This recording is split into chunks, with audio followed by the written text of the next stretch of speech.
Good morning, everyone. Thank you so much.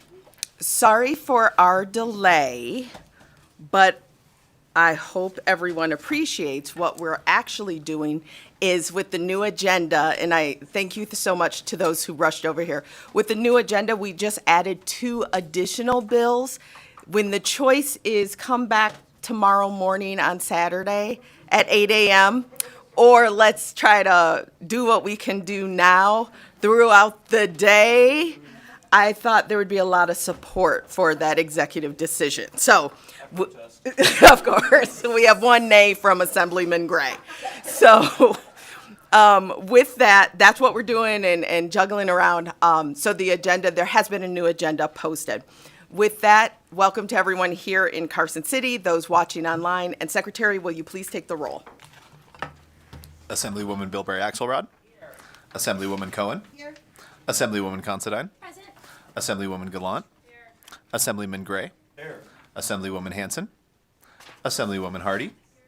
Assemblywoman LaRue Hatch. Here. Assemblywoman Marzola. Here. Assemblywoman Mosca. Here. Assemblywoman Newby. Here. Assemblyman Ortlicker. Assemblywoman Summers Armstrong. Assemblyman Urick. Chair Miller. Here. And with that, please mark, Assemblyman Ortlicker will be here shortly. Please mark him present when he arrives. And please mark Assemblywoman Hanson absent excused. Thank you for that. So with that, we will go ahead again, just a few housekeeping notes. Of course, please turn down the volume on any of your devices. We will have public comment at the end of today's hearing. We are still starting with Senate Bill 277, though. So with that, I will open the hearing for Senate Bill 277. It's presented by Senator Harris, and it revises provisions relating to cannabis. So with that, your hearing is open, Senator, and please proceed when you're ready. All right. Good morning, Chair Miller, members of the Assembly Judiciary Committee. My name is Dallas Harris. I represent Senate District 11. Thank you all so much for taking your precious time to hear Senate Bill 277 this morning. So this bill does a lot of things, and so I anticipate y'all will have a few questions, and I'll be happy to answer them. But just as a quick walkthrough, we'll start with Section 1. Section 1 amends 678A.450, as you see in subsection E. This was actually a drafting misfire. And so I would like to actually restore this language. We did not intend to actually have this deleted, and I'll have to go back to the LCB drafters and clarify that up. But as I'm sure you all know, as we move quickly through session and approve amendments that come out of committees, and then they're up for hearing the next day, occasionally small things happen. So please take my apologies on that. We'll get that cleared up. If you turn to page 6, the bold language that you see there ensures that the CCB is taking into consideration environmental effects when they promulgate their regulations, right? We know that we're always adding things onto labels, but what about the paper? I mean, well, this building isn't great at that, so maybe we shouldn't throw stones. But the idea here is we want to ensure that as the CCB is promulgating additional regulations, that they're thinking about the potential environmental impact that that may have. Flipping on over to page 8, which starts section 3, what you see here is that we are moving from a dual license structure to a single license structure. In Nevada, we started our medical marijuana program prior to having adult use, and so we have a bifurcated system. Today in 2023, we've got a fairly established regulator that's firing on all cylinders, and it doesn't really make sense right now anymore for you have to get 2 separate licenses, one medical, one adult use, right? So we're going to streamline that process. I think it's going to be easier for businesses, easier for the Cannabis Control Board. All of the rules and regulations for being able to sell medical product will remain in place.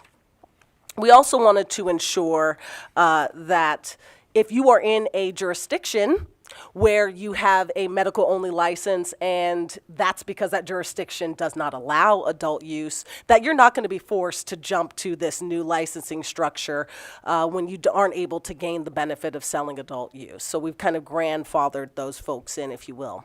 On to page 10. Page 10 deals with what are called excluded felonies. So originally in this bill, I got rid of the excluded felonies, and we just said anybody can jump in. But that, as I'm sure you can imagine, gave some people a little bit of heartburn.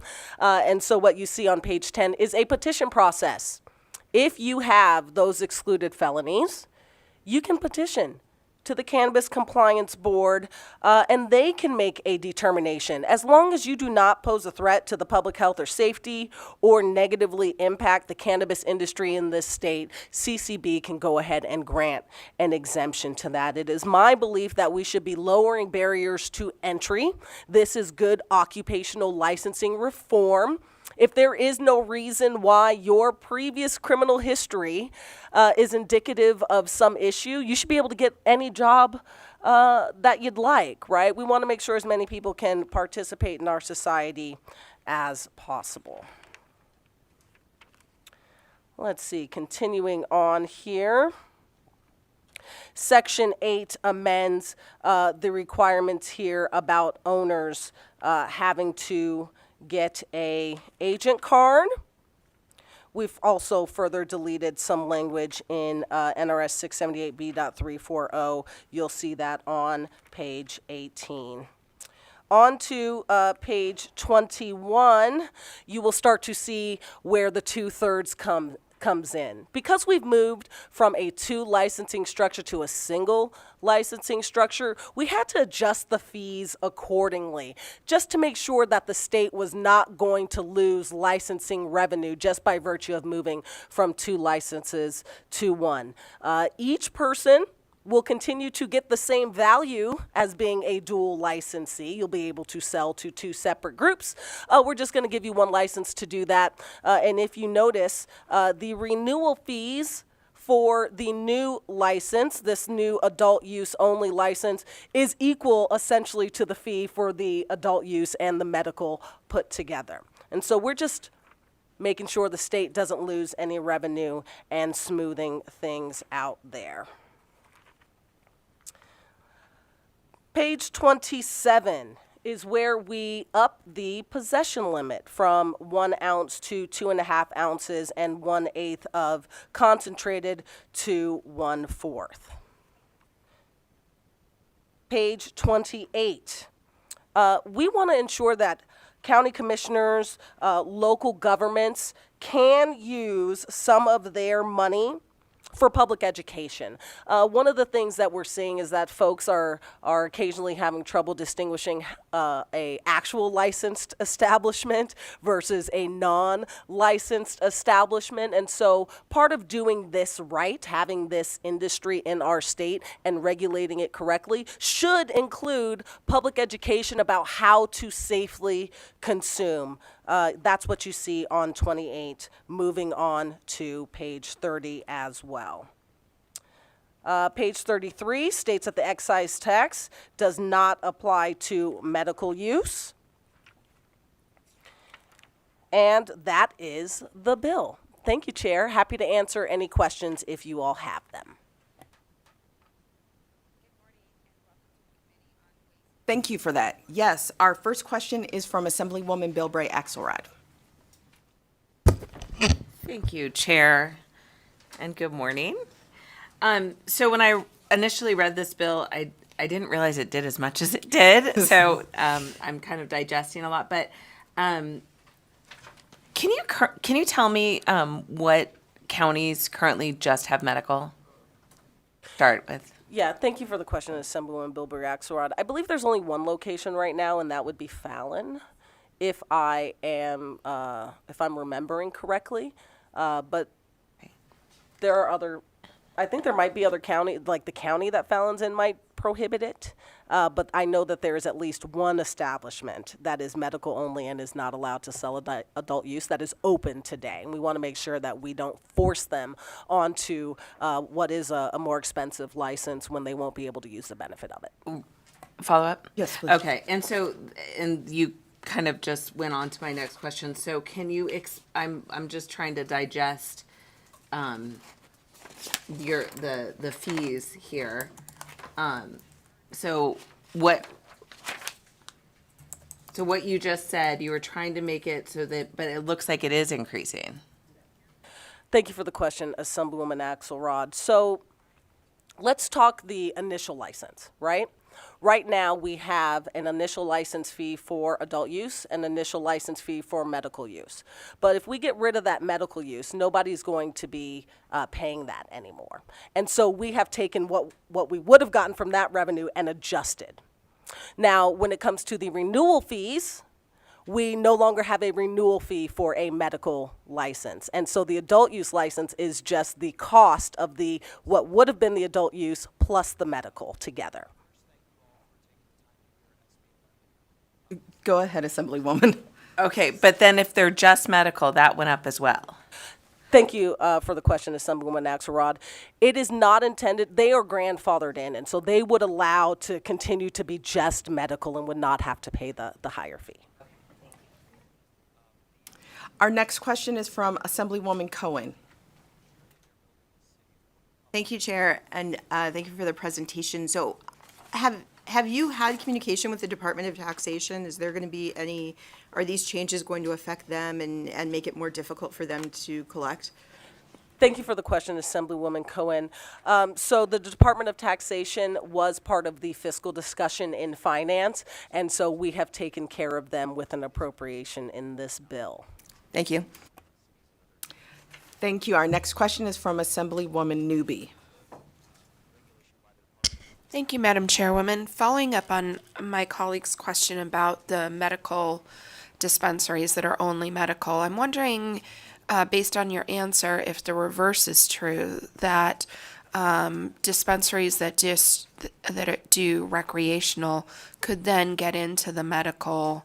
And if so, does that trigger a whole nother review process? Or do you expect to see dispensaries really getting into both sides if they haven't before?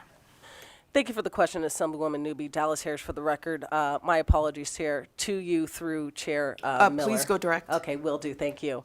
So we have a lot of dual licensees today. It's very rare where you see someone who is adult use only, although it does happen. We do have them, and they would be able to transition and sell both adult and medical if this bill passed. It would be up to the CCB to do all of the fine constraints, but what's outlined in this bill is a transitory process that would lead from being an adult use to having that dual license under one single license.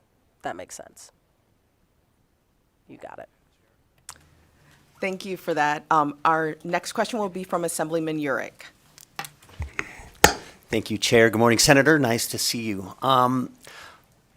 I've confessed this before throughout this session on all of these marijuana bills that I'm kind of on the caboose on this train that's moving down this path, but I'm really trying to be open-minded.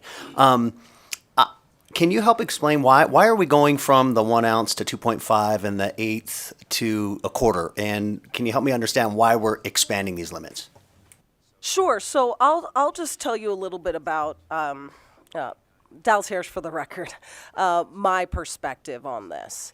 When I go to the grocery store, I sometimes purchase a 24-pack of beer. Or if I want to, maybe a 48-pack, depending on what the deal is. My local Albertsons, on Fridays, they've got a $5 for 6-pack. I might get 4 or 5 of them. And frankly, it's nobody's business what I intend to do with those beers, whether they're all for me or whether I'm throwing a party. We don't really put limits on it in the same way that we do marijuana. And so I understand that this is a new market and we're, trying to take small steps. But now that we are where we are, right, and we've got a regulator in place, the 1 ounce made sense then. It makes a little less sense now. What's happening is you may go to your local dispensary, you buy an ounce. A lot of them have these reward programs. Maybe you've won a free joint but you can't take it with you today because you already met your 1 ounce limit. Or they may have a deal, right, where they're selling an ounce at a discounted price, but you can only get one. What if you want to just stock up and get 2 and not have to go back and shop for another month or however long that may last you, right? Marijuana does have a shelf life, right? But maybe you want to buy in bulk, and you should be able to do that. There's no reason today that we have to limit it to 1 ounce. And there are other states where the limit is a bit higher. One really big example, and this is not indicative of the entire country, but Oregon allows you to have up to 8. Right? And so we're just expanding it a little bit as we get a little bit more comfortable and doing things that make a little bit more sense. I personally believe that one of the issues we have with the illicit market is that we continue to treat marijuana like an illicit drug, right? And so I'm trying to move us away from that slowly, and I think that that'll also help tamp down on some of those illicit activities.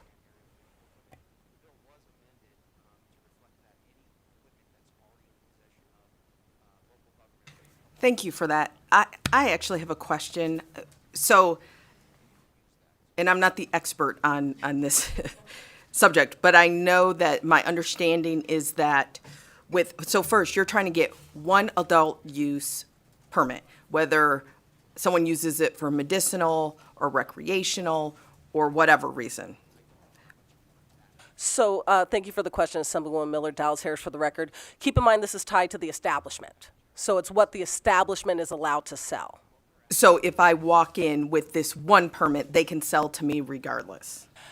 It's the other way. The establishment will hold the license. Right now, there are establishments that can only sell adult use. They cannot sell to a medical patient.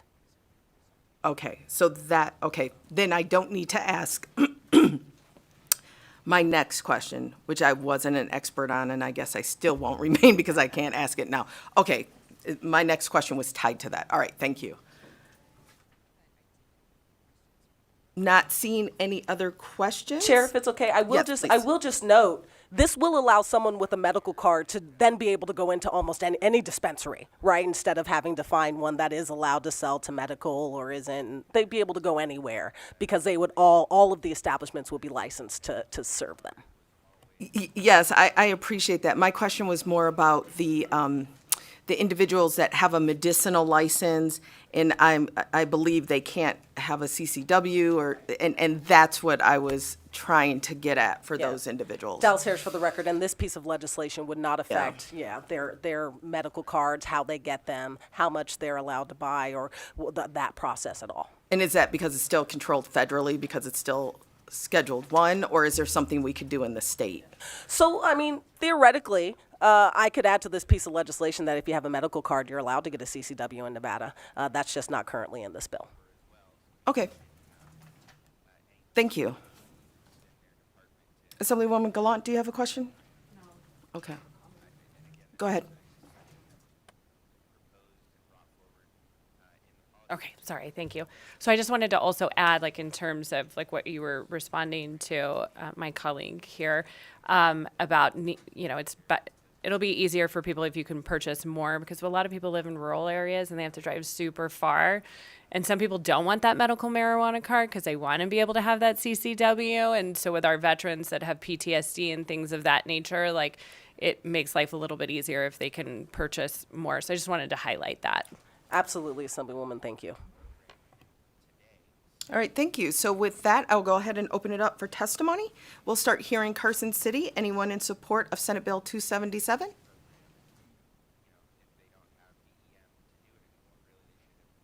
Good morning, Scott Rutledge with Argentum Partners here on behalf of Deep Roots Harvest, Mom's Meds Management, and Green Life Productions.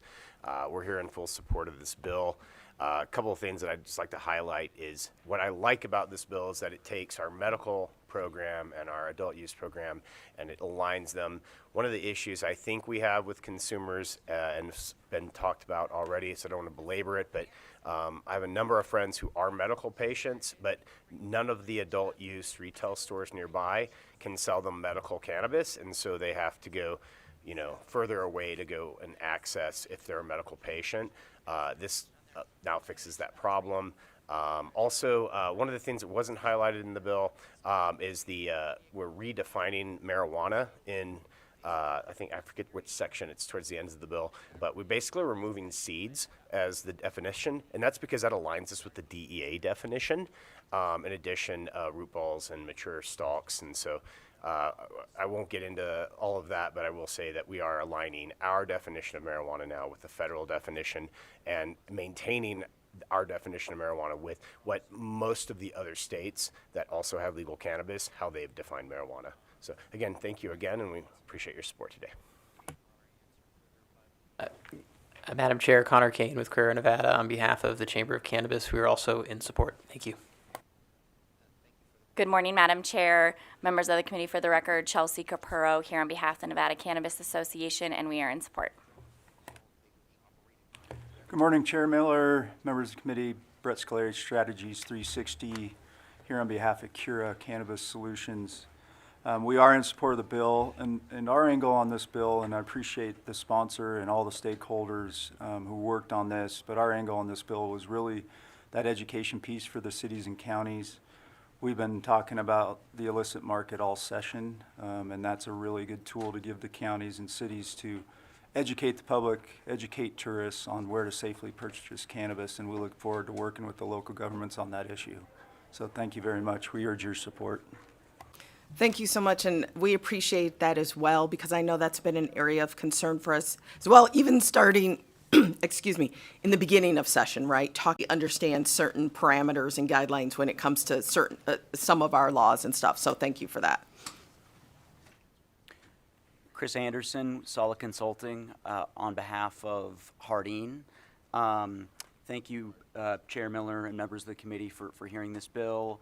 We're in support of those public service announcement type provisions that Mr. Scolari referenced, and also the provisions in Section 14 that reasonably increase the amount of cannabis in the per sale limit. As the sponsor testified, there are neighbors of ours that have higher limits for per sale, and they're not having issues. You compare it to something like alcohol, which has no purchase limit, and cannabis. Compared to alcohol, there have been few, if any, overdose cases ever reported in history. So, thank you very much. Will Adler, representing the Sierra Cannabis Coalition. I'd like to ditto the comments from Brett Scolari here and similar ones for Chris Anderson there. At the time, and to Mr. Urick's comments, Nevada in 2016 actually was on the leading edge of legalization, and having the ability to purchase 1 ounce of cannabis was kind of an island in the West, and we didn't have a lot of neighbors that actually had cannabis policies, cannabis around us. We actually spoke to actively reducing the limit so we wouldn't be smurfing or having cannabis legal here and then shipped to other states around us like Colorado kind of did to Oklahoma. But ironically, time moves on, and we are now kind of on the back end of this where our neighbors do sell more, and we do see actively customers from other states saying, how come we're limited to 1 ounce? How come I can only buy 4 of these? I'm used to buying more. So it is one where the whole of the bill, 277, is a very pro-business, pro-cannabis bill, and it is one that sort of brings Nevada up to where the rest of the country is now. So thank you for hearing this bill, and please support it. Thank you so much. Anyone else here in Carson City? Broadcasting, will you open the lines, please, for anyone wishing to testify in support of SB 277? To testify in support of Senate Bill 277, please press *9 now to take your place in the queue.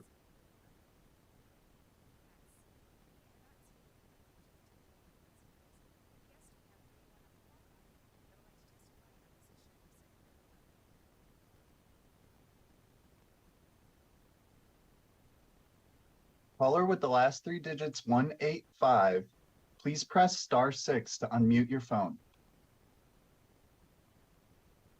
Hi, for the record, my name is Abigail Kaufman.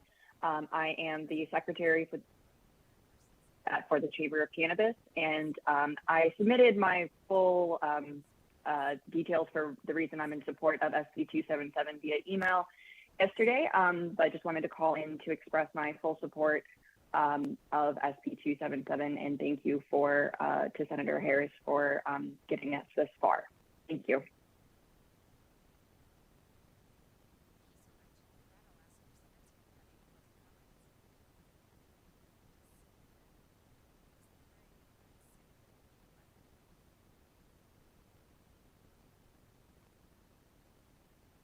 Caller with the last three digits 369, you are unmuted and may begin. Good morning, Madam Chair and esteemed committee members. For the record, my name is Hadina Felice, HADHINAHFELICE. I'm honored to address you today as a board member of Chamber of Cannabis, a Nevada resident of 9 years, and a small cannabis business owner. I stand before you to lend my absolute support to SB 277. According to the Nevada 2023 Recycling and Waste Reduction Report released in January, our municipal solid waste has reached 3.3 million tons in 2021, a rise from 3.1 million tons in 2020. By doubling the daily purchase limit, we can effectively combat the excessive packaging waste generated by the cannabis industry. Having vast land does not warrant its constant filling. Passing this bill would enable cannabis users and patients to obtain larger quantities of products, reducing the frequency of dispensary visits and subsequently lessening our carbon footprint. Nevada has the opportunity to lead the nation in embracing environmentally friendly cannabis practices while simultaneously bolstering our revenue, including tax income. I implore the committee to wholeheartedly support and advance this bill. Thank you for your thoughtful consideration.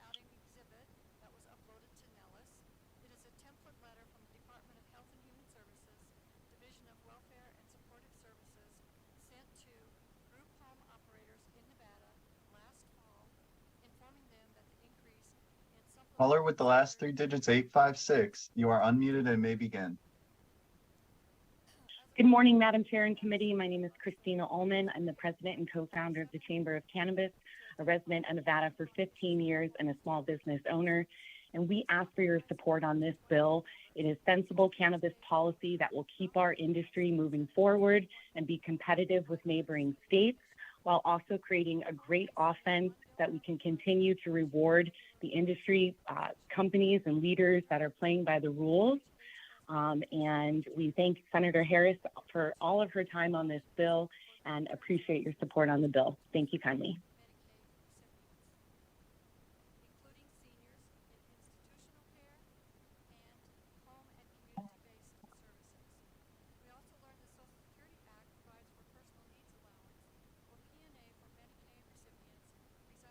Caller with the last three digits 520, you may begin.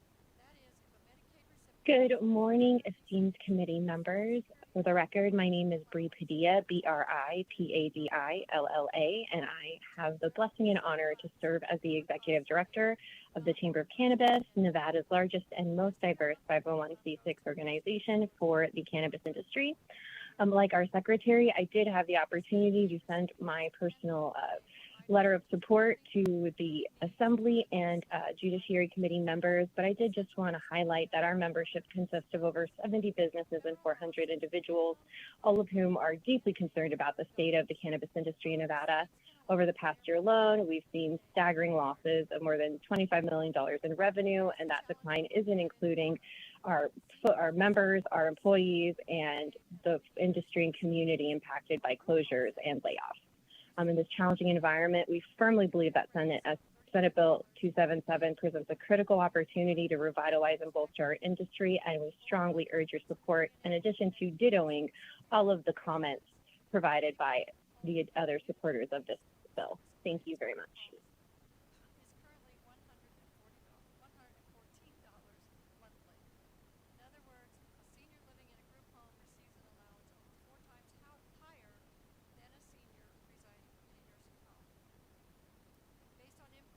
Caller with the last three digits 467, please press *6 to unmute your phone. You are unmuted and may begin. Good morning. My name is Danny Baranowski. I am a small business owner and co-founder of the Chamber of Cannabis. In the interest of your time and the respect of this committee, I wish to reiterate what all of my esteemed colleagues have said and look forward to your support in growing the economy and continuing to bolster the great state of Nevada with this bill. Thank you. You have recently joined and would like to testify in support of Senate Bill 277. Please press *9 now.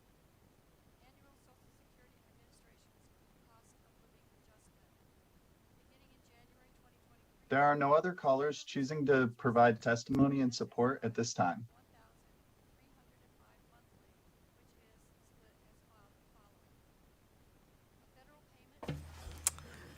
Okay, thank you for that. With that, then I will go ahead and open up testimony in opposition of Senate Bill 277.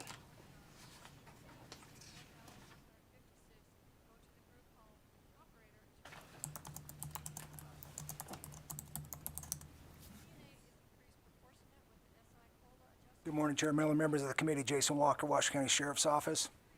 Apologies in advance to Senator Harris.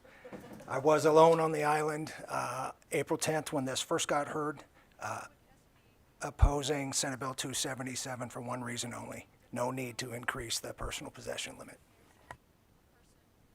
Thank you. Anyone else here in opposition? Broadcasting, will you open the lines, please? To testify in opposition to Senate Bill 277, please press star 9 now to take your place in the queue.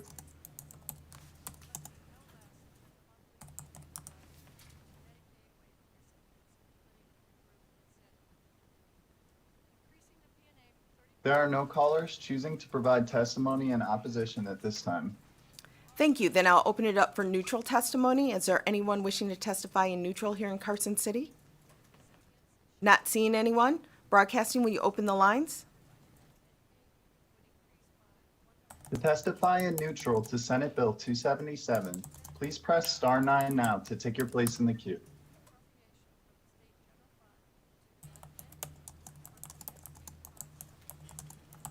There are no callers choosing to provide testimony in neutral at this time. Okay, thank you. Then I will welcome the bill sponsor back up for any final remarks. Thank you, Chair. No final remarks. Just wanted to thank you for taking... Senator, I think those are final remarks. Oh, yes. My apologies. Brief final remarks, Chair. Just some thanks to the committee for their time this morning. Thank you so much. We will go ahead and close the hearing on Senate Bill 277. And as everyone knows, Speaker has given us permission. He's waived the 24-hour rule. So we're going to go ahead and work session it right now. So I'm going to hand it over to Ms. Thornton, to our policy analyst, to walk us through it. Thank you, Chair. Senate Bill 277 is sponsored by Senator Harris. This bill revises provisions relating to cannabis. There was one proposed amendment by the senator. However, legal is going to clarify that first before we continue. Thank you. Section 8 of the bill eliminates the requirement to register if you have less than 5% ownership. So the change in Section 1 of the bill is a provision that allows the board to waive that requirement. But once you get rid of the requirement, there's no need to keep the language about the waiver. Thank you. Then do pass, please. So thank you, Chair. So again, this motion for the bill for passage would be do pass. Thank you, Chair.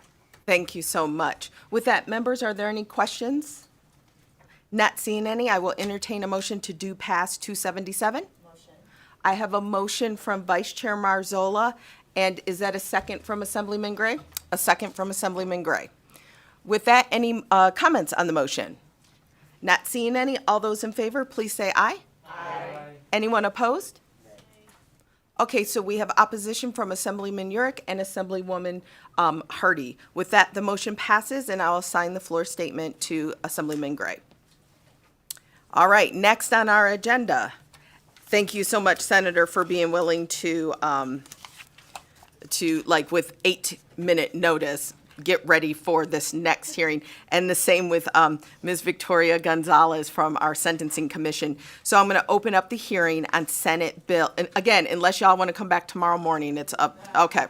So Senate Bill 413, which revises provisions relating to credits to reduce the sentence of an offender. So with that, your hearing is open. Please proceed. Thank you so much, Assemblywoman Miller and committee members. Dallas Harris for the record. I have a few folks with me here. Ms. Victoria Gonzalez from the Department of Sentencing Policy. I always get that mixed up. And then I have Mr. Widmer here from the Department of Corrections to be able to answer questions that you all may have. Ms. Gonzalez is so prepared that she actually has her presentation, and so we'll let her go through that. But just a quick run through of the bill.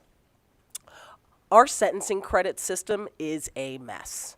If you've sat on Judiciary for any amount of time, you may have seen bills, especially last session, trying to restore credits for programming folks may have missed due to COVID. Currently, we project out when your parole eligibility date may be, and that projection can change month to month, day to day. And so we've got folks who really have no idea when they might be able to have the opportunity to return home. I have 4 degrees, and when I first saw the Excel sheet that explains for any individual inmate what their tracking is, I think I had to question Mr. Widmer here for at least a good 45 minutes before I was able to even begin to try to understand what the heck I was looking at. This bill solves that problem, and it does so in the only way Ms. Gonzalez knows how to do that, and that's with data-informed decision-making. So, Chair, if it's okay with you, I'm going to turn it over to her to walk through her presentation to give you all just a gist of what's going on here. Ms. Gonzalez. Thank you, Senator. Victoria Gonzalez, Executive Director of the Department of Sentencing Policy. Good morning, and thank you again. For your reference, this is the same presentation we made to the Senate Judiciary Committee, so it is available on Nellis under those exhibits. So as the Senator just introduced very briefly for a very complicated situation, the current credit scheme is very complicated. I will walk through a little quickly what that part of it, but just so we can get a handle on where we are right now, wanted to show you a type of visualization to understand where we are today. So these calculations, on the exhibits, you'll notice there's a credit sheet. These are actual credit calculation sheets that are provided to incarcerated persons when they enter the Department of Corrections. You'll notice at the end of that sheet is where it's in blue. If you look up the document on Nellis, and those are the projected credits. The credits at the beginning show how they are applied each month, but those projections need to be done in order to calculate parole eligibility dates, meaning those are the dates they could go to the parole board, and of course, if they are waiting just to serve out their sentence, their discharge. So upon request, these can be provided to anyone, but that doesn't mean that they're easy to understand or easy to read. When you look at that document, and when I looked at that document, questions I have are, so which ones did I earn? Which credits weren't earned? When am I eligible for parole? What does that credit mean as far as when you look at that document? And then what you'll notice too, or what you can't tell from this document, but what happens is because they're projections combined with as the credits are earned, the date actually can keep moving. And that also is very confusing, not only to those who are incarcerated, but the victims, judges when they're trying to impose sentences, understanding what does this actually mean when I impose a sentence. And of course, the district attorneys when they're trying to decide what makes the most sense for the prosecution of a certain crime when looking at what has happened and what would make the most sense for us. So what I have here is a very simplified visual representation that actually tries to take this very complicated situation right now. So what happens right now for the projections, when you are admitted to the Department of Corrections, we start off with your first month. And what is used to project the credits are projected good time credit, which everyone is eligible for, and then projected possible work credit. So those 2 credits are factored into the projections, and then that generates a parole eligibility date. And then from there, each month, that projection can then be adjusted, because what can happen is at the end of each month we look at what credit did that person actually earn. So you have the earned good time credit, which the only way that gets taken away is if there's a major disciplinary issues, so that is applied. And then we also incorporate the projected good time credit. And then let's just say the first month the individual couldn't work, so now that work credit that was projected for that first month is not applied. it looks like it's taken away, but it's just that they didn't earn it, but it was part of the projection. However, moving forward, again, the assumption is that the incarcerated person will still be working, but that's part of the projection. And so you can see if you are incarcerated, that parole eligibility date just moved because you did not earn the work that credit that you thought you might have the opportunity to. And then you can see from month to month, let's just say for the next few months, again, you weren't able to work. And so again, that parole eligibility date continues to move out, which is difficult for everybody when it comes to trying to determine when is this person eligible for parole. And then as you see, we get down to month 5. There's, let's just say you have your ongoing earned good time credit. There's the projected good time credit. Let's just say you were able to work, but we're still going to project out the assumption that you did work. But then let's just say this person earned their GED. And so then their parole eligibility moved back a little bit because there were credits that were able to be earned for education. And this goes on and on. One of the things I want to point out too is that a significant number of individuals are not incarcerated for one sentence. For each sentence that they have been sentenced to, this has to be projected. That does not also take into account aggregation, if the sentences have been aggregated, if the sentences have run concurrent or are running consecutive. All of these credits have to be factored in to once those sentences get combined. And that's a really important thing to consider when we're trying to understand wherever you are at in the criminal justice system, even a stakeholder, when you're trying to understand what does it mean when I've been convicted of a crime and what credits are applied and how am I eligible and when am I eligible for parole. So I just wanted to point that out as far as the layers of this.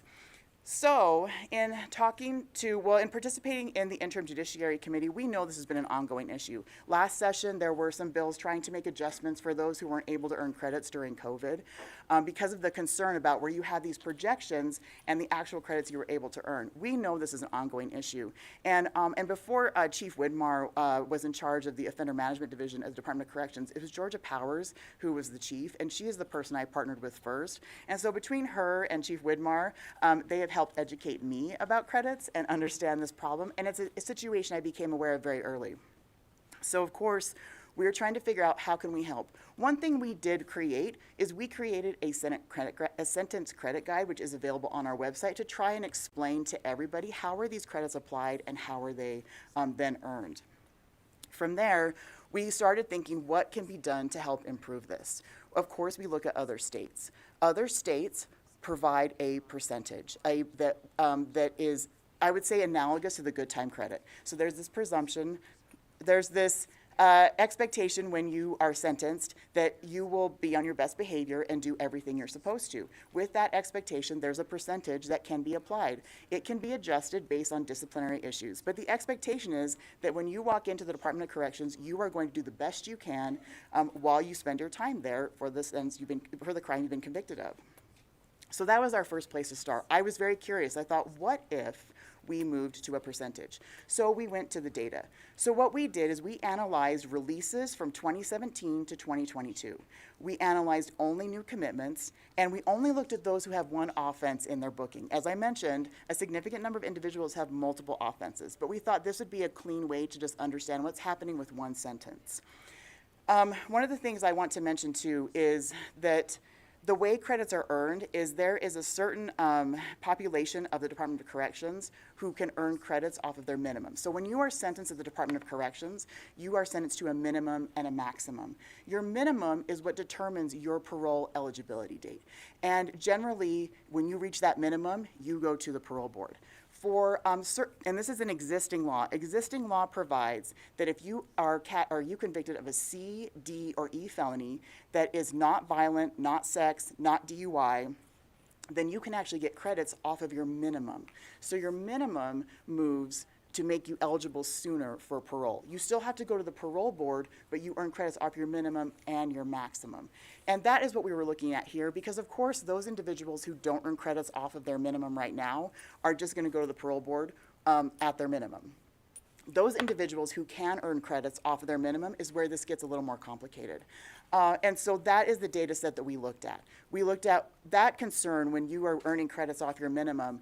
How can we understand what's happening there? So these are the individuals we looked at. We looked at those C, D, and E felonies who basically are drug and property crimes, and looked at what percentage of their sentence did they serve once they were released to parole. So that means we are taking into consideration the parole board made a decision here.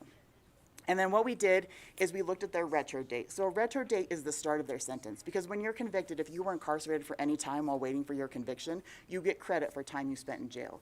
And then that is when your sentence actually begins. So for those who want to understand the methodology, here's what we did. We started off with averages. So just so you have a brief background of where we were trying to identify different, how do you choose your percentage here? We looked at averages. But as I've mentioned in this committee and other committees, it's really important when we're analyzing data that you look at all pieces. One of the things we refer that to often is we slice and dice it. Because what happens when you see data presentations is someone has already sliced and diced it and presented the data to you in a very specific way. We are, again, nonpartisan. We don't have a policy we want to advance. And so we want to make sure that we are as transparent as possible. And as we were slicing and dicing the data, we went with just a straight average here. But as we started to slice and dice it more, we thought that doesn't tell you the whole picture. And if you really want to make a data-driven decision here about how to decide a change like this, what percentage should we start using instead of just applying credits, we want to look at the whole picture. So what we did is we took those individuals that were, have one booking, and looked at, and those that were only those that are eligible for credit off of their minimum. So the C's, D's, and E's who are in drug and property offense groups.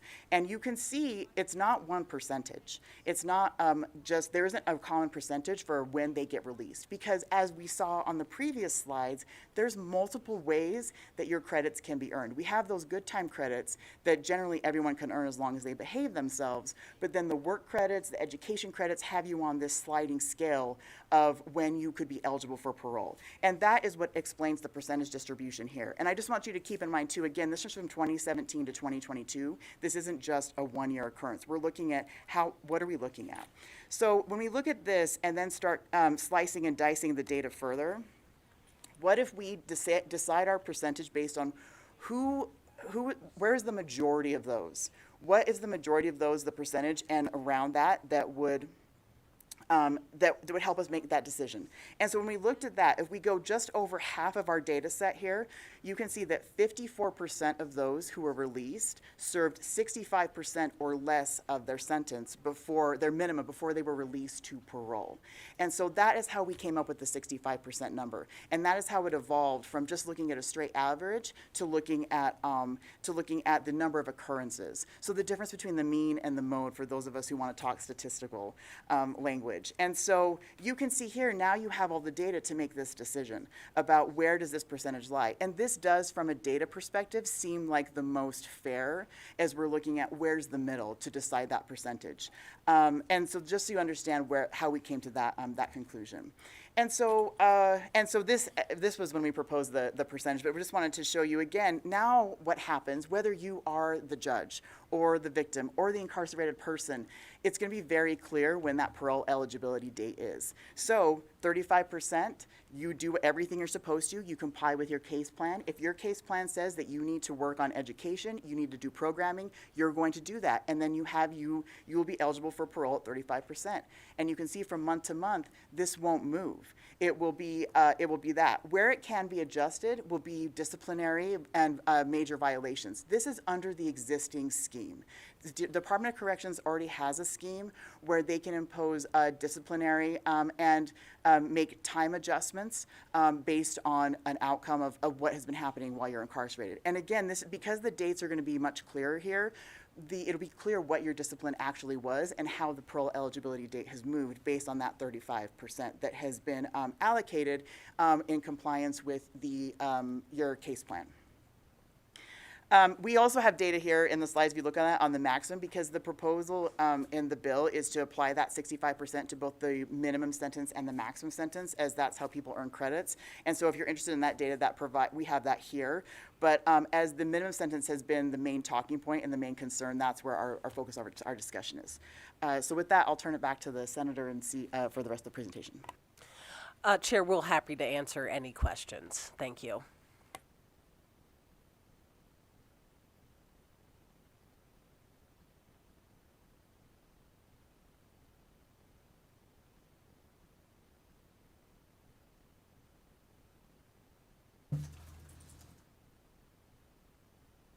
Our first question will be from Assemblywoman LaRue Hatch. Thank you, Chair, and thank you for bringing this important bill. So I just want to clarify, so that whole complicated mess that we just saw will be replaced entirely by this system for those from 2025 onward and those that opt in. Is that correct? Thank you, Assemblywoman LaRue Hatch, Dallas Harris, for the record. Yes, that is correct. And it's only for people who are currently allowed to earn credits off of their minimum. We're not changing who's eligible for that, and that's the C, Ds, and Es, non-sexual, non-violent, non-DUI.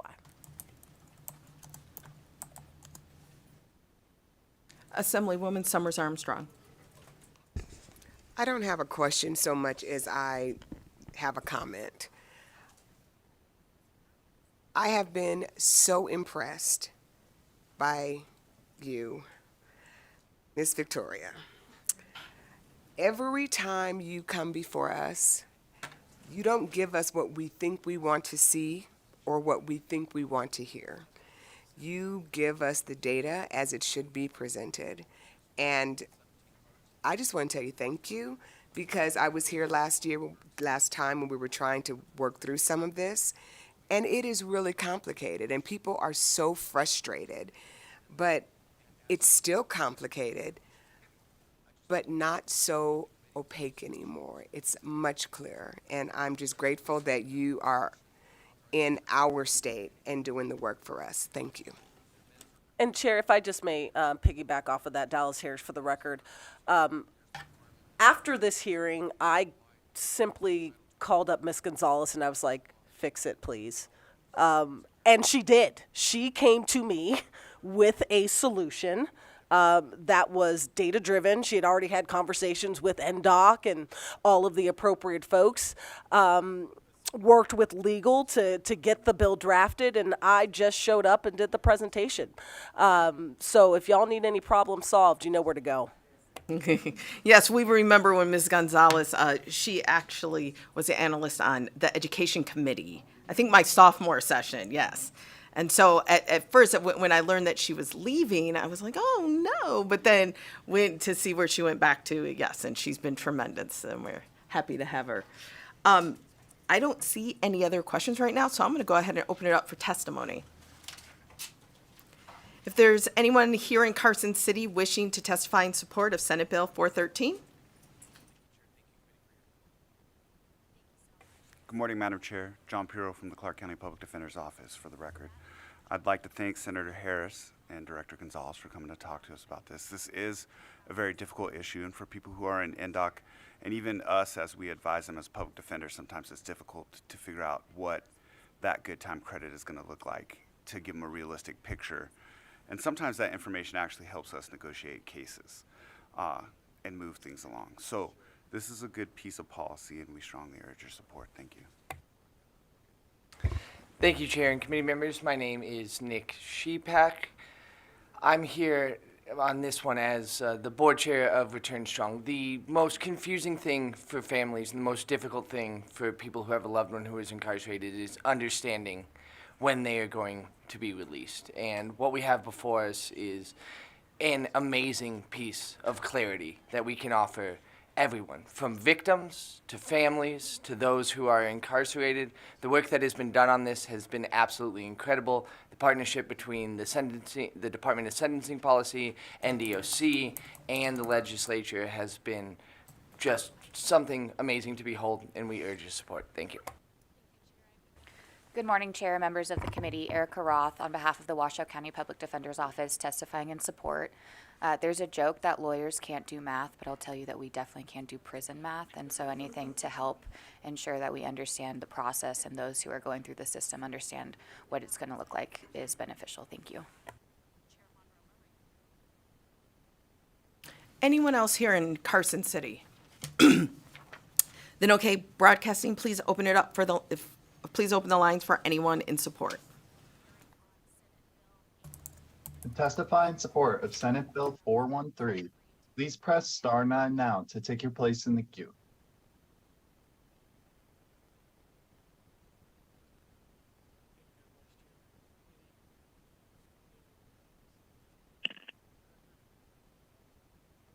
Good morning. My name is Nicole Williams, Williams. I am an impacted family member as well as a board member, of Return Strong, and I am calling in full support of SB 413. Thank you.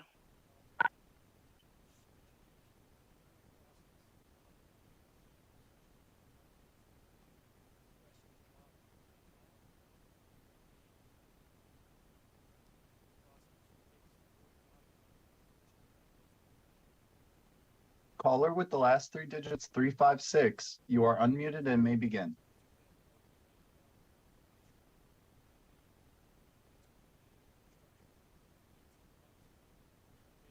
Again, caller with the last three digits 356, you may begin.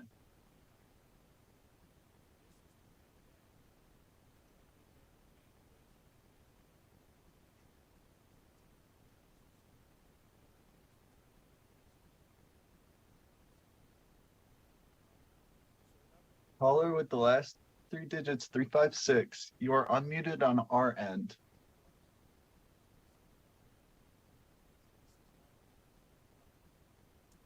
We seem to be having some problems with this caller chair. Would you like to move on? Yes, and if they call in at some other point during this hearing, please let them in as well, okay? But yes, please move on to the next caller.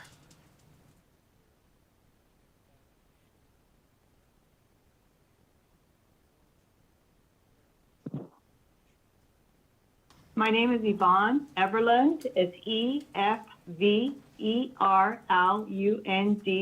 and I am an impacted family member, and I am 100% in support, and I also urge you for your support.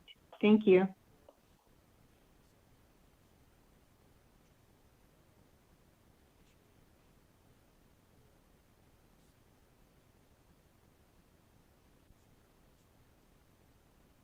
Good morning. My name is Jody Hocking, JODIHOCKING.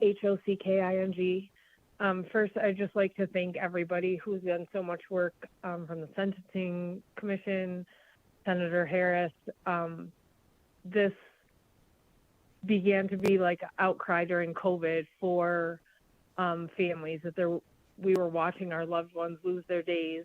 I happen to be from an impacted family where my husband had been somebody who had unaccounted for time and won a lawsuit that allowed him to come home because he had served years over his sentence that couldn't be tracked because of the way the credit system was, and it was a mess. And so we didn't know how to fix it. All we knew was to continue to spotlight that there was a problem. And so we're very thankful for everybody who has listened to that outcry and have used their ability to actually bring change and data and policy and all of those things. And so as an organization and personally, we are in support of SB 413, and thank you very much for hearing it and supporting. Thank you.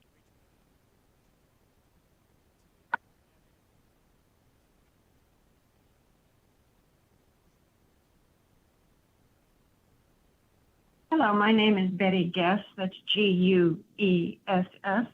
I'm a core volunteer and activist with Return Strong, and I also have a son incarcerated by the Nevada Department of Corrections. I will just echo the sentiments of Ms. Hocking and Mr. Shepak and others who've gone before me.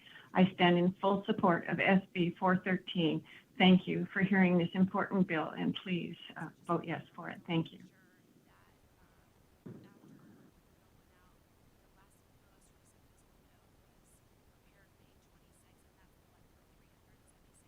Hello, my name is S.A. Padgett, that's P-A-D-G-E-T-T.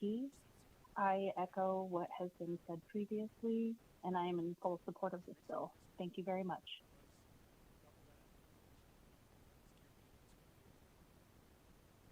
If you have recently joined and would like to testify in support of Senate Bill 413, please press star 9 now or raise hand in your Zoom window.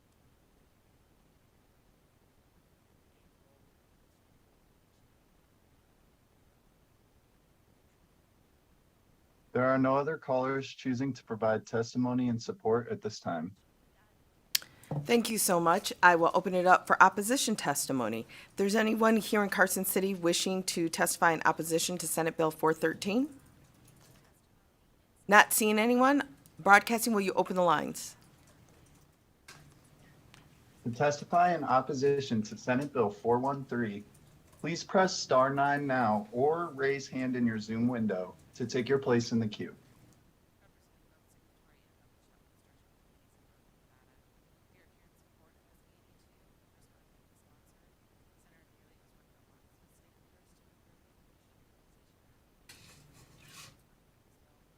Caller with the last 3 digits 456, please press star 6 to unmute your phone.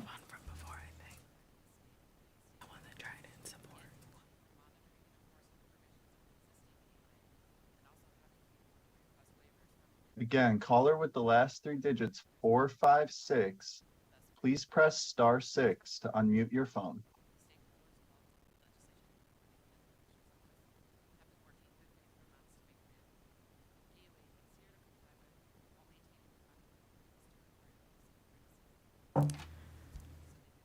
Caller with the numbers 456, if you can hear us.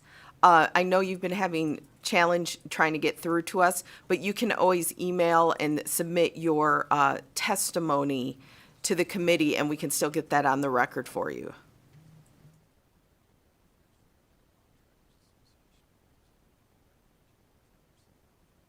Okay to move on to the next caller, Chair? Yes, please.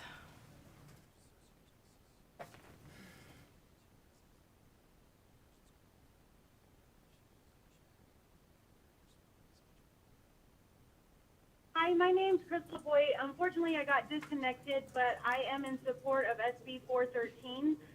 A lot of times, us as having a loved one in there, we get phone calls. Can you check my time? Can you check if my release date changed? Trying to figure out why, and I think this will definitely help all of the families and also the incarcerated people so that they can have a definite answer and know what to prepare for. Thank you. Thank you so much, and we will mark that down as support testimony.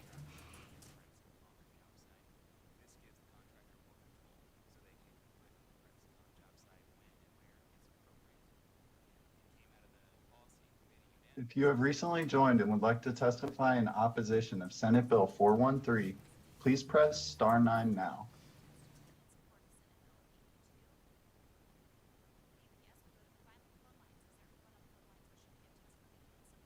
There are no other callers choosing to provide testimony in opposition at this time.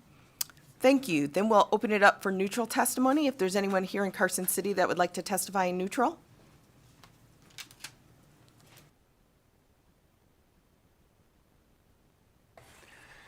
Chair Miller and other distinguished members of the committee. I know my official capacity today as part of the bill presentation was to answer any technical questions, but I just want to take the opportunity. One of your colleagues in the other house punned a phrase about my testimony as being passionately neutral.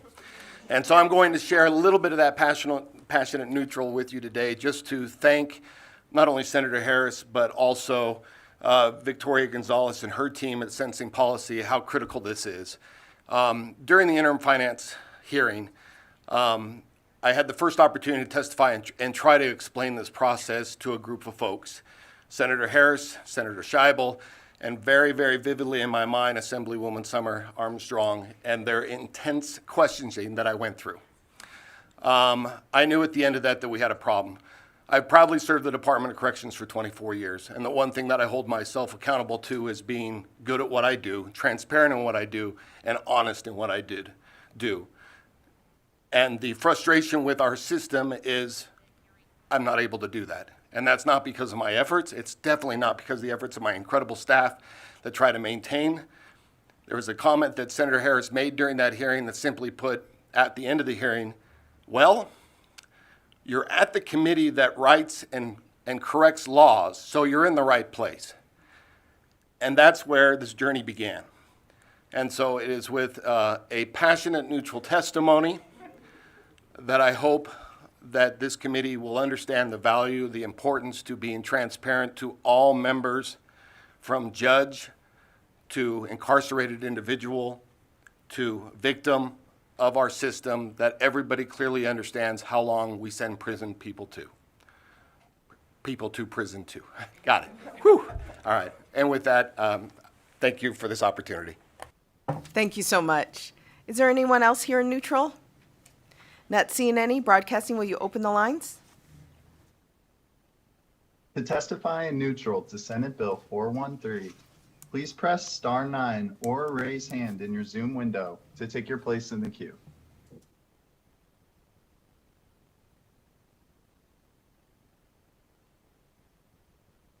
There are no callers choosing to provide testimony in neutral at this time. Okay, thank you. Then I will go ahead and close testimony. This time, the sponsor is waiving her rights and actually not making final remarks about making final remarks. So with that, I will go ahead and close the hearing on Senate Bill 413. As you know, as tradition at this time in session, we're going to go ahead and work session it. So Ms. Thornton, will you walk us through Senate Bill 413? Thank you, Chair. Diane Thornton, Legislative Counsel Bureau. Senate Bill 413 is sponsored by the Committee on Judiciary on behalf of the Joint Interim Standing Committee on Judiciary. This bill revises provisions relating to credits to reduce the sentence of an offender, and the motion today would be a due pass. Thank you, Chair. Thanks so much. With that, members, is there any questions? Are there any questions on the bill? Okay, then I'll entertain a motion to do pass SB 413. I have a motion by Vice Chair Marzola and a second by Assemblywoman Summers Armstrong. Members, any comments on the motion? Not seeing any. All those in favor, please say aye. Aye. Anyone opposed? And the motion passes unanimously with the members that are present. Thank you for that. I will assign that floor statement to Assemblywoman Considine. All right, thank you for that. We will move on to, and I would like to also say, because we're not officially in a motion or anything, very impressive, Mr. Shepak, in the ability that when I text you at like 9:54 and say, hey, can you present, and yet to have that many people testify in support, I know, within minutes, is very impressive. Sometimes all of us up here know it can take days and days to get in touch with people to support, so very impressive. Thank you so much. With that, we will open up our final bill hearing today, which is Senate Bill 416. And this revises provisions relating to the Department of Corrections. Oh, and Senator Harris is part of this as well, too. So I will let you all continue with the introductions on this bill. Your hearing is open, so please proceed when you're ready. Thank you so much, Chair Miller, members of the Assembly Judiciary Committee. I won't bug you for much longer. I'm just going to open it up and turn it over to Mr. Shepak. He truly is the expert and workhorse on this particular bill. The genesis for this bill is also from the Interim Judiciary Committee's work, right? Not only did we notice that issues were happening with sentencing credits, but also with the way that we were funding and charging fees to incarcerated persons. A lot of committee members had a lot of concerns about what happens when you have a medical emergency and how that debt is handled upon release, how we charge room and board to folks who have a job, right? The inmates who are actually working are being punished by having to cover their room and board, but if you didn't have a job, your room and board was free. And so in a similar fashion, Mr. Shepak got to work with the Department of Corrections and other interested stakeholders to come up with what is now Senate Bill 416. And I'll turn it over to him to present that to you all and answer all your hard questions. Thank you all so much for spending a little time with me this morning. Thank you, Chair and committee members. It's me. I'm the presenter. It's me, Nick Shepak, the Deputy Director of the Fines and Fees Justice Center. I want to start by thanking every single one of you for the amount of time that you have allowed me to speak with you, to present to you these data-driven policies that we have worked so hard on, for all of the amazing and difficult, at times, questions you have asked. It has been an absolute pleasure working with every single one of you this session, and it's an honor to be here one last time. So, as we get into 416, I want to start with just a brief history of kind of how we got here. but just before the previous legislative session, Nevada Department of Corrections began deducting 80% of every dollar that was placed on a person's books, whether that was from work within the Department of Corrections or money that was placed on someone's books by a loved one or a family member. This led to us doing a deep dive into the cost of incarceration and trying to figure out the financials of NDOC and its impact on families and incarcerated individuals. And I'll say this, I blamed NDOC at first. I viewed them as an adversary. I thought that it was the department making intentional decisions to take money from these people and families. What the research, the conversations, and a year and a half has led to is a realization that we have underfunded the department in this state over the last 3 decades through different pieces of legislation that has forced NDOC to fill budget gaps through taking money from families and from people who have jobs while incarcerated. And so what this piece of legislation looks to do is right that wrong, to start moving us in a direction where an essential government service, corrections, we're talking about public safety. It takes people who are potentially dangerous off of the streets.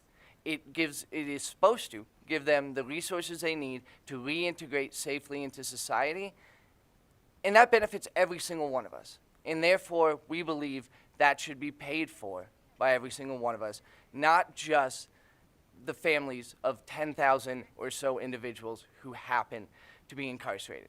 This bill started as a big, robust package that dealt with every single thing that we could think of that impacted the financials. And what we've landed on today is something that the state believes they can afford, that we were able to get an appropriation for, and that moves us in the right direction to funding this essential government service. So there's really 3 parts to this bill. One is medical copays. Nevada had the highest medical copay for incarcerated individuals in the country. Technically, Texas had a slightly higher medical copay, but they had many exemptions for what that was levied against, and they had an annual cap. Katie Brandon, our public health intern, will get into some more details on the numbers of this and how this has directly impacted people. But what we know is that charging a medical copay to someone who is incarcerated simply means that people forego medical care. We're talking about a medical copay at $8, which doesn't seem like a lot, is sometimes a month's or more pay for an incarcerated individual who is working. What we have seen is people in NDOC forego medical care until it is absolutely medically necessary, which is significantly more expensive for the individual, for the state, and people are leaving the Nevada Department of Corrections with severe health issues that are almost always picked up by state-covered medical plans. The second part of this bill is it eliminates a room and board charge. We have a room and board charge in the Nevada Department of Corrections that is only levied against individuals who work. If you are one of the lucky individuals and you do everything right, you have to be a low risk, it is not easy to get a job. You have to do everything correct. You get this job where you're making sometimes as little as 30 cents an hour or as little as $8, $6 a month. You are then charged 25% of your pay goes back to NDOC for room and board. And again, this is not NDOC being greedy. This was them filling a budget hole, which this legislature has chose to fill. We can now incentivize people to work instead of punishing them. And so that is one of the main provision of this bill. The last is simply to codify an amazing change that NDOC has made during this legislative session. We have talked about the cost of incarceration in committee after committee, and NDOC decided we are not going to charge a markup on a single commissary item. From our calculations, it was a 66% markup on toothpaste, tampons, deodorant, shampoo, all of these items. And NDFC, on their own, through conversations, decided we're ending these copays on these hygiene items. So we are simply codifying current policy in this bill. And lastly, there needs to be a limit on how much an individual can have while incarcerated, property-wise, from the commissary. Current policy was a monetary limit.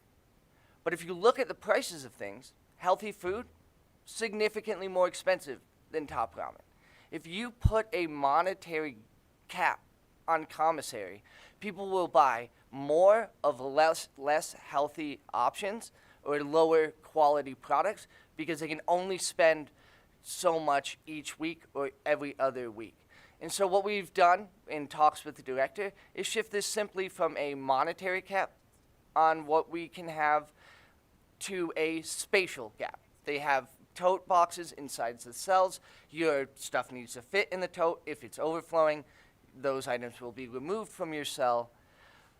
This will allow people to purchase whatever they need that fits with inside this box instead of placing this monetary cap that encourages poor eating and poor spending habits. And with that, I'll turn it over to Katie Brandon, our Master's of Public Health intern, who has done an amazing job this session. Thank you.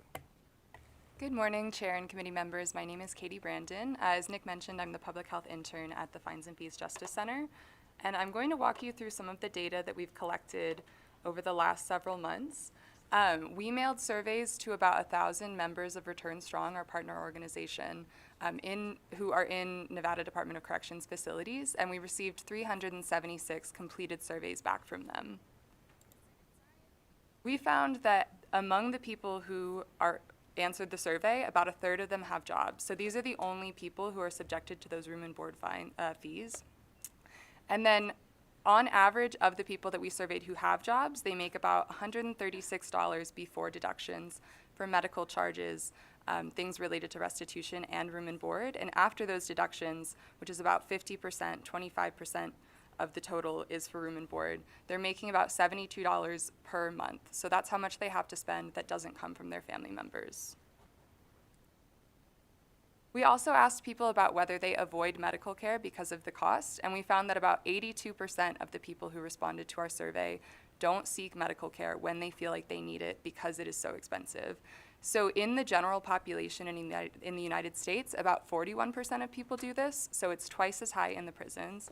And as Nick mentioned, we know that this leads to worse outcomes and a much higher rate of medical emergencies. So we had also asked participants whether they have ever had to pay for emergency medical care because they didn't receive care when they needed it. And we found that about 22% of the people that we surveyed have had medical emergencies because they did not seek care when they initially needed it. So that's a huge portion of the population. And that care is significantly more expensive and puts a lot more pressure on NDOC to have specialized personnel. We also asked people how much money they currently owe. So out of the people that we surveyed, 30% of them owe any money for medical care at the time that they completed the survey. So NDOC deducts money from their monthly pay and also from money that's put on the books to pay for this medical care. So this is not a full picture of people who have actually had to pay for medical care during their time in prison. But among the people that still owe money, the average debt is over $4,500. So if they were to put their entire $72 after deductions every single month towards that bill, it would take them over 5 years to pay off that debt. And we know because of their significantly limited resources, they're not actually able to do that. So this cost is really shifting to families. We asked people whether paying for medical care makes it harder for them to pay for their other basic needs like hygiene and food and clothing. And 78% of people said that paying those medical copays makes it significantly harder for them to do that. We also asked about whether people couldn't afford items when they need them. So as Nick mentioned, the NDOC recently put in a policy that we've already seen has significantly improved people's lives, where they removed the markups on hygiene items that are considered essential. So that's things like toothpaste, toothbrushes, deodorant, soap. and all of those sorts of things. And we conducted this survey in the fall, so it was before that change was made. And at that time, 74.4% of the respondents said that they could not afford those hygiene products when they really needed them. So people are going without toothpaste, which we know has really long-lasting health complications, and other items that are just good for hygiene in a place where people are frankly living in very close quarters. So since this change happened, we've heard from people that affording hygiene products is significantly easier. They're purchasing them at about what you would pay in a convenience store rather than, 66% higher than that.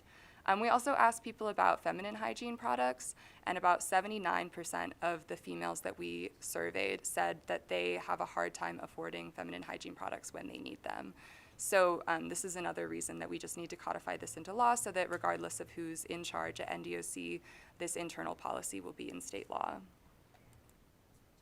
And I'd just like to finish up by telling you a little bit about the impact on the families.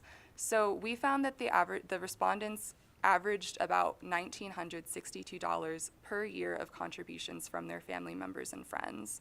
So according to our research with the Census Bureau, we found that the median income for a single person in Nevada is about $56,949. And we know that most of the people who are supporting their loved one, it's primarily wives and husbands, so they're now a single earner when they would have previously had a second income in their home. So this is about 3.4% of a person's income. And we know that this takes away from really important other things in their lives. So I'll just read a couple of quotes from the people that we surveyed about how this has impacted their family. Someone said, "Since being incarcerated, I have changed from being a key support member of my family to a burden."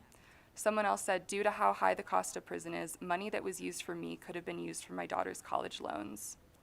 Someone else said, "I have just recently received a job. Before that, my family has been paying for me for 18 years, packages with hygiene and food 4 times a year." And finally, someone said, "When I was sick, I literally hoped I wouldn't make it so my family wouldn't need to support me anymore." So the families are feeling these costs, and the people who are incarcerated are feeling like a burden to their families because of these high costs. So it's really important that we take some of them away and make medical care more accessible and also essential hygiene items more accessible to them. I'll pass it back to Nick. Thank you. And with that, Chair, we are happy to take any questions that you have. Thank you so much. Our first question will be from Assemblyman Gray. Thank you, Madam Chair. Can we go back to slide 10 real quick? It was the breakdown. There we go, right there. Let's see, before today. So, maybe, yeah, there we go. So, medical room and board. One thing I'm not seeing from there is restitution, fines, and stuff like that. Does that come into play anywhere? Do those get deducted? Nick Sheephead for the record.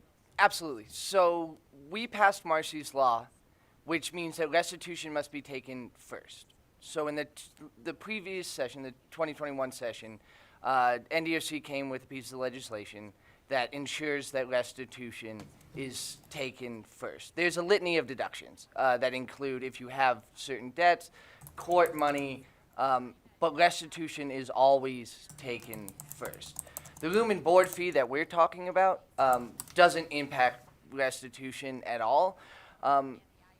We believe that people should pay restitution, and we also believe that by reducing the financial burden, people can pay, hopefully, more towards the restitution because say you're incarcerated for 10, 15 years, you're lucky enough to have a job.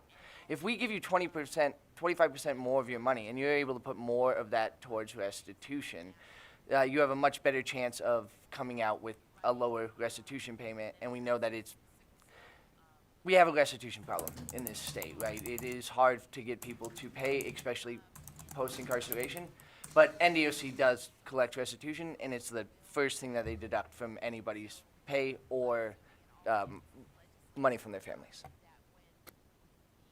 Sure. Quick follow-on, please. Thank you. Now, what about if, say, you were to put money on a relative's, commissary account? Do they deduct those fees and the other things from that before they get to access that money? Nick Sheephead for the record. Yes, they do not take room and board. Room and board is only for people who work, but any dollar that an incarcerated individual gets, a portion of it goes to restitution. in NDOCC, and they can correct me if I'm wrong, I believe the only money that can't be touched is if you get money from the Department of Veterans Affairs. That money is your money, and I do not believe is subject to any deductions. Our next question is from Assemblywoman Considine. Thank you, Madam Chair, and thank you for this bill. Great bill. My question is if this issue in part resulted from underfunding, and we're working on fixing that, and this bill covers tangible things and medical stuff. And this is more of a future question. As tablets come online, and we know from my understanding that in previous testimony here that this will be a partial funding mechanism, because for every email or text or anything that's on that cost is getting split half to the company and half to DOC, if I remember that correctly. What I'm wondering is, will you be overseeing this so that it doesn't end up shifting back slowly, because now you have a different way of getting funding for intangible things to start filling holes if we don't continue to fund DOC? Nick Sheepak for the record, and thank you so much for that question. This, I can promise you, the conversations in the public records request will go out on day one that the tablets start, and we will monitor and continue to monitor all NDOC financial practices and bring you our best recommendations each and every legislative session and during the interim. Thank you so much for that. With that, I don't see any additional questions, and so I will open it up for support testimony. Let's begin here in Carson City. Anyone wishing to support Senate Bill 416?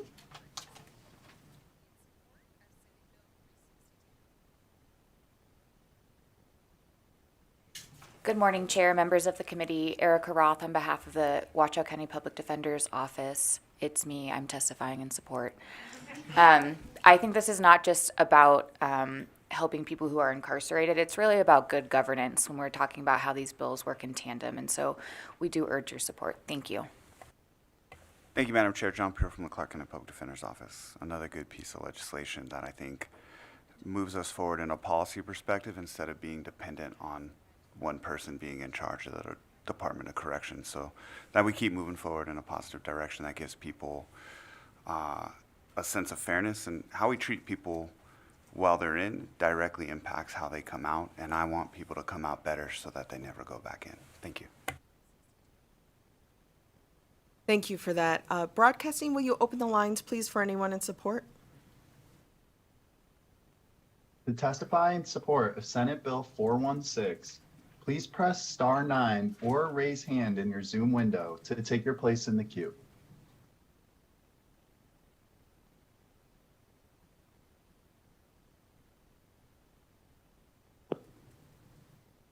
Hi, my name is Yvonne Everlund. It's Everlund,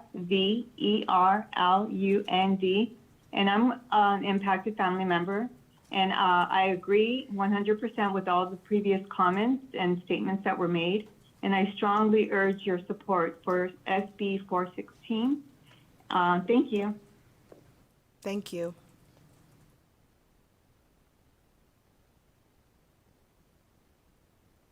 Hi, my name is Amelia Booth, Booth, and I'm in support of this bill. I think it's an amazing step forward and definitely heading down the right track. So thank you for your consideration.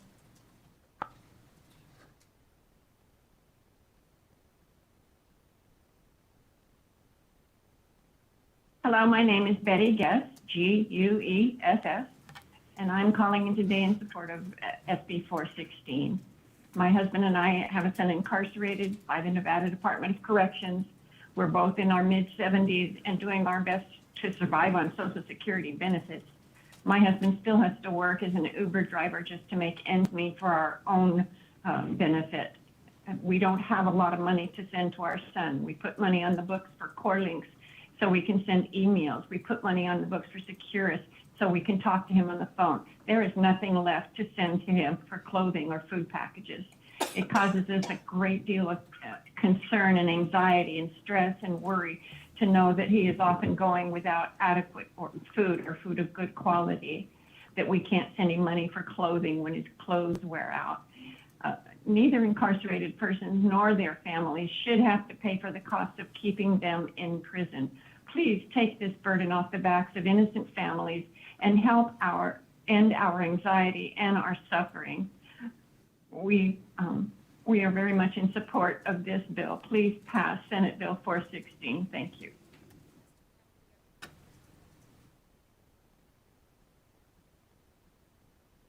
Or lunch or something.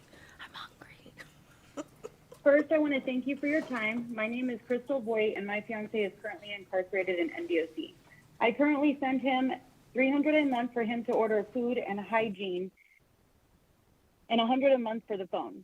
Of the $300, $50 goes to hygiene and the rest on food. The cost of commissary is so high, it's a struggle to ensure he's getting enough nutrition. When he was on store restriction, he lost almost 20 pounds. A ramen soup, which is 30 cents in a regular store, is sold for $1 on their store. And one pack of tuna that is $1.50 at Walmart is $4.95 on the store list. I am the sole provider for our household. I have 3 children, and it's a struggle every month to make sure bills are paid, plus have additional money to send him. Not only for store, but for his medical. A few months ago, they took out $80 from his account for a medical copay, which we weren't expecting. So for those 2 weeks, he wasn't able to get any food commissary. The cost of his incarceration is so high, and it's falling onto us families who are struggling. I want to support him through his journey of rehabilitation so he can be successful when he is released, but I need help. Also, when my fiance is released, he's going to face the challenges of starting a new successful life. The thought of him leaving with thousands of dollars of medical debt before even obtaining a job is very discouraging. I want my fiance to succeed and focus on his rehabilitation, so I'm willing to do anything to help him, but we need help. It breaks my heart when he says he feels like he's a burden. Again, thank you for your time, and I am in support of SB 416.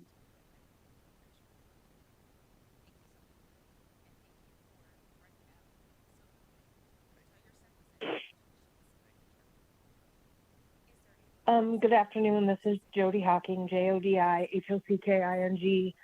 founder and executive director of Return Strong. And I think I have like 9 different forms of comments today, so I'm going to try to consolidate. But I think the biggest thing, and Nick touched on this, that this has been a journey for all of us, learning and really like educating ourselves and coming to a point to understanding what the root of the problem is.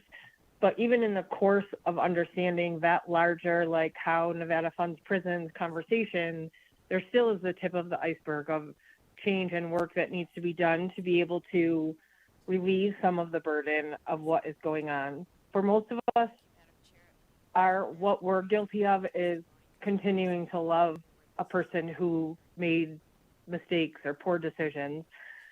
In the course of it, we lose the loss of our loved one's income. During, sorry, my phone's ringing, post-COVID, like the rent increases, the supply chain increases in inflation, those things are all hitting us here, and they're also hitting us from inside, and the relief doesn't ever come. On top of that, one of the things that we didn't talk about was that we also have phone minutes in order to talk to our loved ones. We have to travel to get to visits to remote areas. Prison, people have an impression that prison is like 3 hots and a cot and free medical care, and it's not true. The reason that it looks like that is because we're passing that burden on to families who are struggling to survive out here in the first place. I just want to thank you for hearing this, and I'm hopeful that we will take action and make changes this year and end the practice in Nevada of passing on punishment to families who did not make the choices but are suffering the consequences. And that's really all I have today. We're in support of SB 416, and thank you again for hearing this.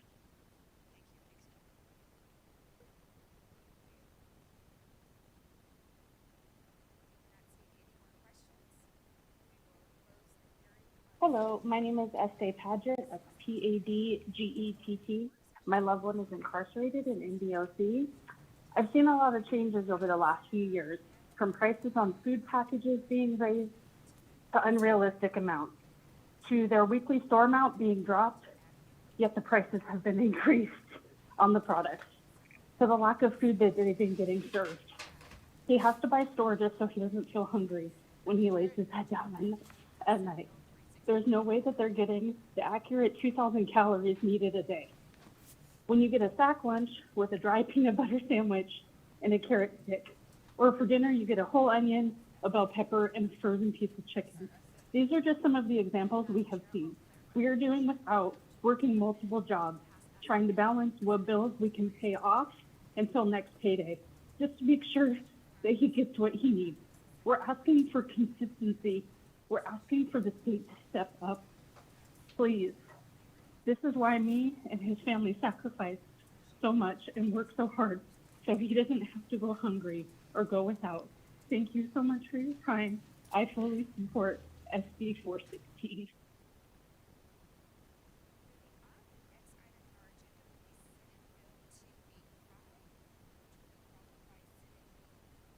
Hello, my name is Pamela Browning. I just want to piggyback on everything everybody has stated.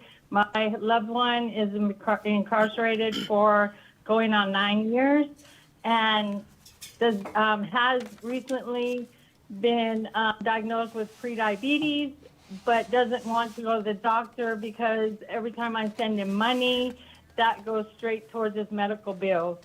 So we are always trying to catch up, get him what he needs, his food, his hygiene, and with high medical costs, he refuses to go in and get seen by a doctor. So I am in full support of SB 416. Thank you.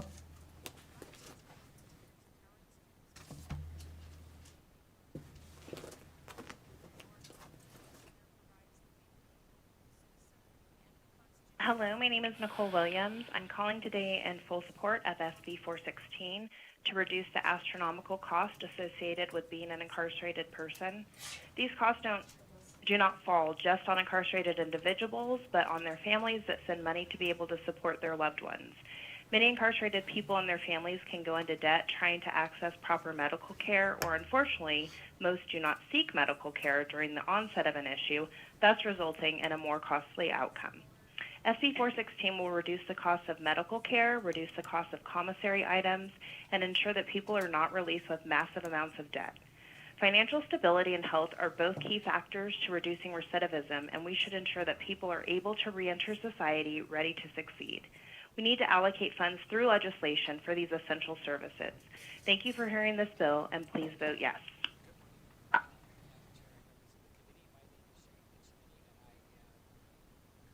There are no other callers choosing to provide testimony in support at this time. Okay, thank you. Then I will open it up for opposition testimony, starting here in Carson City. Not seeing anyone. Broadcasting, will you open the lines, please? To testify in opposition to Senate Bill 416, please press star 9 or raise hand in your Zoom window to take your place in the queue.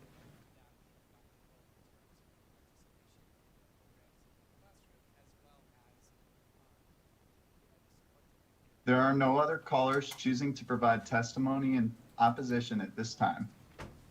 Thank you so much. So then I will open it up for neutral testimony, starting here in Carson City. Not seeing any. Broadcasting, will you open the lines, please? To testify in neutral to Senate Bill 416, please press star 9 or raise hand in your Zoom window to take your place in the queue.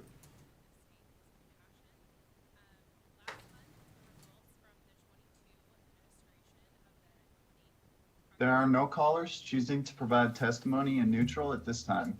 Okay, thank you. Then I'll welcome our bill presenters up for any final remarks.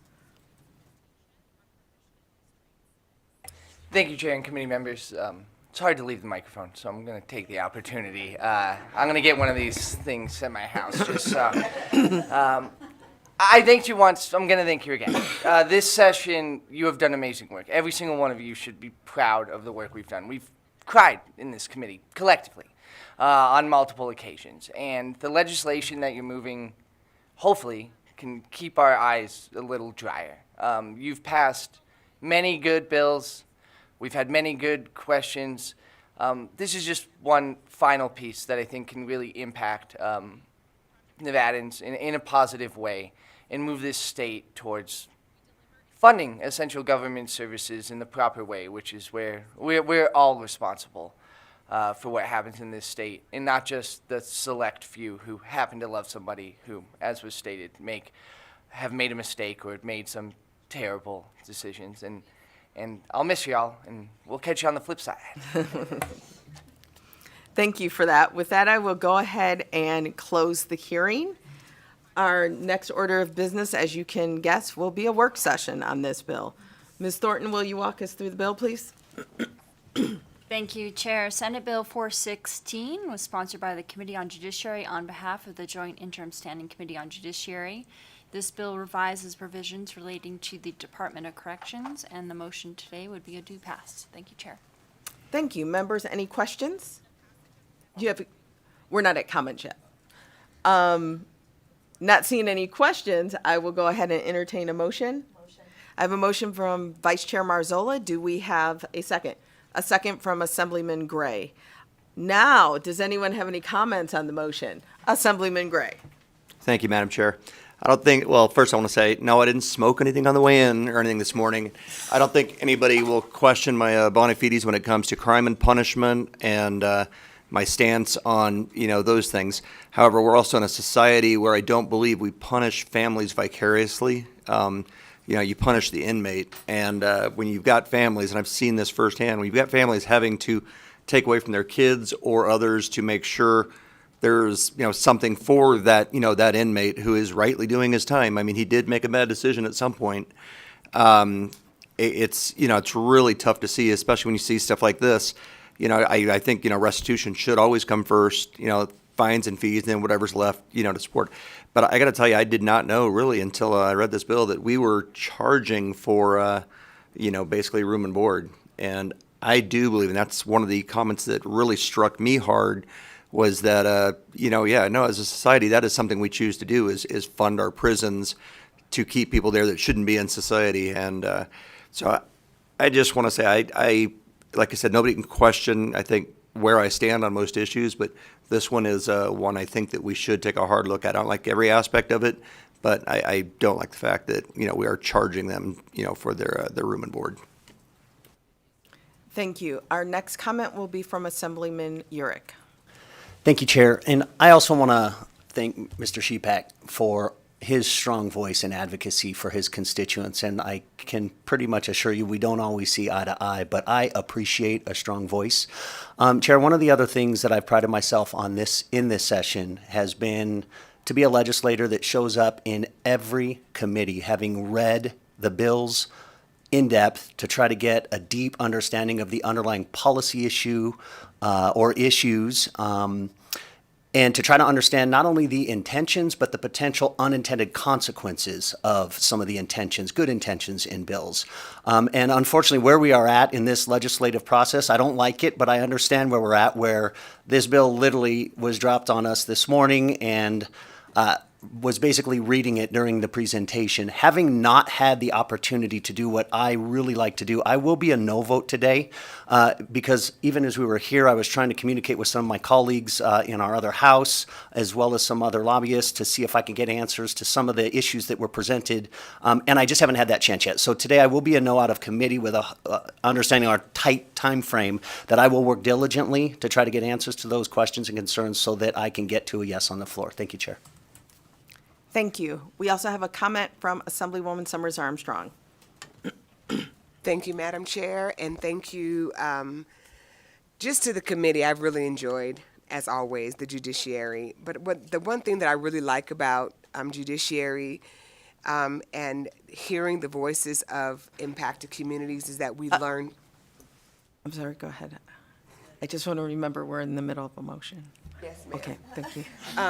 Is that we're learning something every time we have legislation brought before us. And we learned a lot about this issue during the interim. And I'm hopeful that the work that we are doing and this bill that we are considering will help us to do one of the tenets that I live by, and that is to break generational curses. When we show love and kindness, even when people mess up, when we recognize that it could be us, it could be one of my family members, that I could be in this spot trying to love somebody out of a problem that they've gotten themselves into and be prepared to bring them back into the family, to be a contributor, that this is part of what that really is breaking generational curses and preparing people to come back to serve their communities and their families. And thank you, Nick Shepak and your team and all the impacted families who have brought this to us. And y'all know where I stand. I want us to break generational curses with care and love. Not seeing any additional comments on the motion, I will go ahead and take a vote. All those in favor? Aye. Anyone opposed? Nay. We have one nay from Assemblyman Urick. And with that, the motion passes, and I will assign the floor speech to Assemblywoman Bilbray Axelrod. She'll never get to say it, but that's okay. Okay, with that, our next order of business is public comment. Anyone here wishing in Carson City to make public comment? Not seeing anyone. Broadcasting, is there anyone on the line? To provide public comment, please press star 9 or raise hand in your Zoom window to take your place in the queue.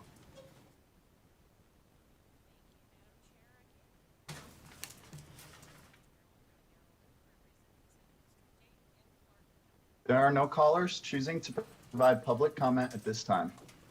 Okay, thank you. Well, then before we actually adjourn out for today, even though there's not a lot of people in the room, I wanted to go on public record how much, first starting with staff, how amazing the entire judiciary staff has been. You don't always see them, but there's like 10 people connected that work on this committee, some in the office, some on broadcasting, some that are in the rooms with us, switching off day to day. And then, of course, our amazing policy analyst, Diane Thornton, and, of course, our amazing legal as well. And it is... I'm sorry, can't look at that. Brad, but also, every morning and keeping this machine well-oiled and running, because the whole production that goes on behind the scenes to keep a committee of this volume operating on a daily basis is amazing. So for everyone, all 10 members of that staff this committee, truly deeply appreciate your amazing work and your diligence and the hours you put in to make this committee work. As for the members, I couldn't have asked for a better team. You have all been amazing. As Assemblyman Urick said, stating that coming in prepared, I'm sure everyone in the public knows every day everyone comes in prepared. They've read these bills. They're ready with their questions.